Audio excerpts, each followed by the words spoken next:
আমি এখনো প্রশ্ন পড়িনি, তবে আমার সামান্য অভিজ্ঞতায় যেটা বুঝি আমরা, সেটা হলো যে আমরা ছোটখাটো বিষয় নিয়ে ঝগড়া, পরের দোষ ধরা, পরের ভুল প্রমাণ করার জন্য প্রশ্ন করা, এগুলোই বেশি করি। কথাটা হলো ভাই, এই যে দুনিয়াতে আমরা বাস করছি, এই যে দেশের সমস্যা, দশের সমস্যা, মশলার সমস্যা, ঝগড়াঝাটি, পরিবারের সমস্যা, ছেলেপেলের সমস্যা, ব্যবসার সমস্যা, সব থেকে যাবে। এগুলো সব যথাযথ রেখে আমরা এক একজনেই এক এক সময় চলে যাব, ঠিক না? এটাই তো বাস্তব, ঠিক না? দুনিয়া নিয়ে চিন্তা করছি, বিশ্ব নিয়ে ভাবছি, দেশ নিয়ে ভাবছি, পরিবার নিয়ে ভাবছি, সব ভাবাভাবেই থেকে যাবে, আমি থাকবো না, ঠিক না ভাই?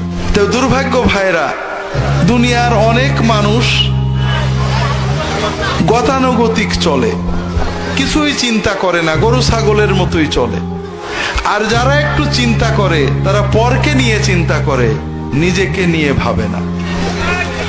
তো ভাইরা, এক সময় যখন আমরা কবরে চলে যাব, ফেরেশতারা এসে আমাদেরকে কে রফাদাইন করত, কে মিলাদ পড়তো, কে কোথায় গেল, কে আর বউ পর্দা করতো না, কেন করতো না, এইগুলোই তো আমাকে জিজ্ঞেস করবে, ঠিক না?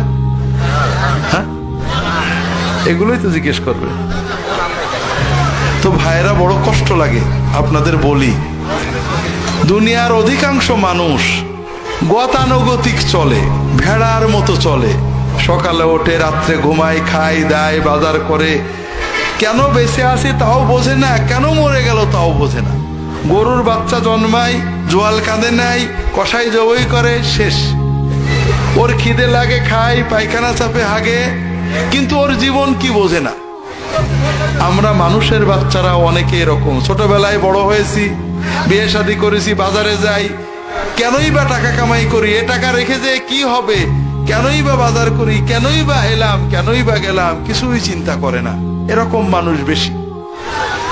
যারা একটু চিন্তা করার তৌফিক আল্লাহ দিয়েছেন, তারা শুধু পরের ভুলগুলো চিন্তা করি। ভাই, কি নিয়ে আমি আল্লাহর কাছে যাচ্ছি, আমি কি করলাম, আমি কতটুকু নেক আমল করেছি, আল্লাহর সামনে কি দেব, আমার রবের সাথে, মালিকের সাথে আমার সম্পর্ক কতখানি গভীর, আমি কি আল্লাহ দরবারে হাত তুলে চোখে পানি আসে কিনা, আমি কয় রাকাত তাহাজ্জুদ পড়তে পারেছি, কয়টা আল্লাহর কাজ করতে পারেছি, কয়জন মানুষকে আল্লাহর কথা বলতে পারেছি, এ চিন্তা আমরা করি না ভাই।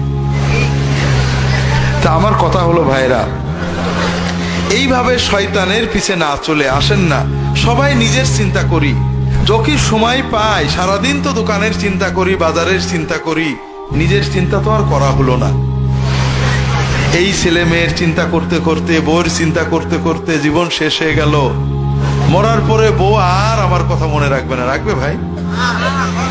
কিচ্ছু না, একবেলা না খেয়েও থাকবে না, আমার লাশ পড়ে থাকবে, তারা খাবে, ঠিক না ভাই?